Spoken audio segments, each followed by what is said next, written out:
क्या आपको पता है आपके नाक के नीचे से पैसा खा लिया जा रहा है, आपको पता भी नहीं चल रहा है। अगर आप अपने पैसे को घर पे रख रहे हो तो आपको आसानी से बेवकूफ बना के आपको पैसे को खा लिया जा रहा है। अगर आप अपने पैसे को बैंक में भी रख रहे हो ना तो भी ये जो सिस्टम है ना आपका पैसा को खा ले रही है और आपको पता भी नहीं चल रहा है। कैसे? अभी समझाता हूँ। ये जो सिस्टम का खेल है ना अभी समझाता हूँ। देखो मान लो ऑप्शन, आप बस एक एग्जाम्पल के माध्यम से समझा रहा हूँ। मान लो 1 लाख रुपए आपके पास है, ठीक है। ये 1 लाख रुपए आपके पास है, आपने ये 1 लाख रुपए अपने घर पे रखा है, ठीक है। 1 लाख रुपए अपने घर पे रखा है। 1 साल बाद, मैं 2 साल का एग्जांपल लेता हूँ, मान लो 2022 का मैं एग्जांपल ले रहा हूँ, ठीक है, और 2022 से 2023 का, ठीक है। 2023 में ये 1 लाख घर में रखोगे तो ये क्या 1 लाख का 1 लाख ही रहेगा?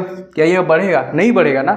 लेकिन इसमें आपका कितना भारी नुकसान हुआ आपको पता चलेगा। आपको मैं बताता हूँ, आपको पता चलेगा, अभी पता चलेगा आपको। बैंक में अगर मान लो कि यही 1 लाख आपने बैंक में रख दिया तो 1 साल बाद ये जो रुपया है आपका कितना बन जाएगा, ठीक है। मान लो बैंक में जो इंटरेस्ट होता है वो 3 से लगभग 6% का इंटरेस्ट रेट रहता है। तो आपको मान लो 6,000 रुपये आपका 1 साल में आपका बन गया 1 लाख का, ठीक है। आप सोचोगे बना बनाया मुझे 6,000 रुपये एक्स्ट्रा मिल रहा है बैंक का वजह से, मेरा नुकसान क्या, मेरा तो फायदा ही है। लेकिन आपका इतना बड़ा बुद्धू, आपका मतलब क्या बोलूँ मैं, आपका क्या काटा जा रहा है, ठीक है। क्योंकि ये जो महंगाई है ना लास्ट वाला, यही मेन विलन है, इसलिए मैंने उसे हिंदी में लिखा है इन्फ्लेशन। जो मेन है ये ना महंगाई, इन्फ्लेशन, यही जो मेन विलन है इसमें, जिसकी वजह से ये सारा खेल हो रहा है सिस्टम का। ये क्या खेल हो रहा है अभी आपको एक एग्जांपल से बता रहा हूँ। मान लो एक बाइक है, ठीक है, एक बाइक है जो पहले कितना 60,000 में मिल रहा था, आपको याद है कुछ साल पहले जो बाइक 60-65 हज़ार में मिल रहा था, अभी वही बाइक आपको 1 लाख रुपए में मिल रही है कि नहीं?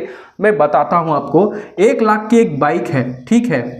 1 लाख की बाइक 2022 में थी, तो आप 2023 में वही बाइक लेने जाओगे ना तो वही बाइक के दाम आपका कितना पड़ जाएगा पता है? 1,10,000। तो ये जो 10,000 रुपये एक्स्ट्रा बढ़ गया है ना, ये 10,000 रुपये एक्स्ट्रा कैसे बढ़ा पता है?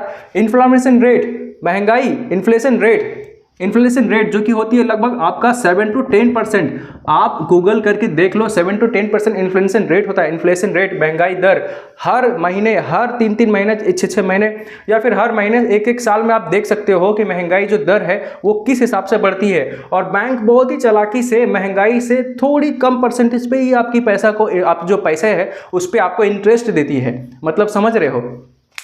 महंगाई दर 7 to 10% हो रहा है और जो बैंक इंटरेस्ट दे रहा है वो 3 to 6% दे रहा है। आपका पैसा का नुकसान हो रहा है। कैसा हो रहा है अभी बताता हूँ। अभी मान लो कि आपका जो 1 लाख का जो बाइक था, मान लो 2022 में आप जो बाइक 1 लाख में खरीद सकते थे, वही बाइक अब मिल रहा है, उसका दाम कितना हो गया है? अभी उसका दाम हो गया है प्राइस, ठीक है, ये प्राइस है 1,10,000।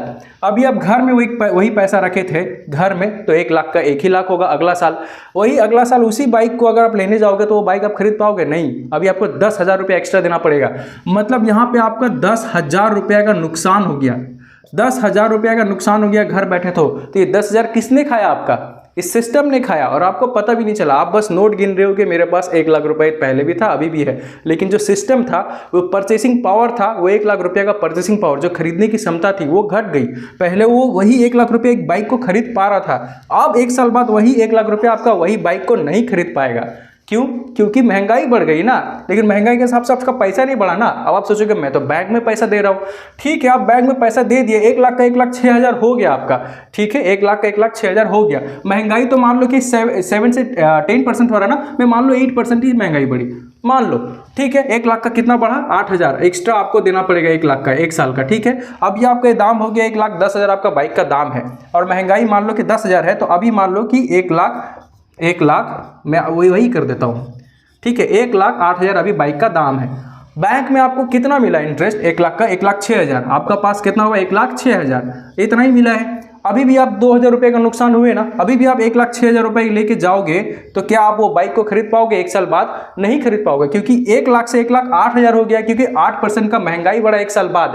1 साल बाद 8% का महंगाई बढ़ा, 1 लाख का 1,08,000 हो गया फिर दाम, क्योंकि 1 लाख का 8% 8,000 हुआ, तो 1 लाख और साथ में 8,000, तो बाइक का दाम 1 साल बाद कितना हो जाएगा? 1,08,000। बैंक आपको कितना दे रही है? 6% के हिसाब से 1 लाख का 6,000, यानी 1,06,000। 2,000 आपको अभी भी यहाँ पे नुकसान हुआ। आपको 2,000 रुपये अभी भी आपको एक्स्ट्रा देना पड़ेगा, एक्स्ट्रा। अभी भी ये जो पैसा है आप उसे लेके जाओगे तो वो बाइक नहीं खरीद पाएगा। 1,06,000, अभी भी आपको 2,000 और पॉकेट से लगाना पड़ेगा। मतलब आप समझ रहे हो, सिस्टम में आपको चुपके से आपका पीछे से 2,000 रुपये और निकाल दिया, आपको पता भी नहीं चला।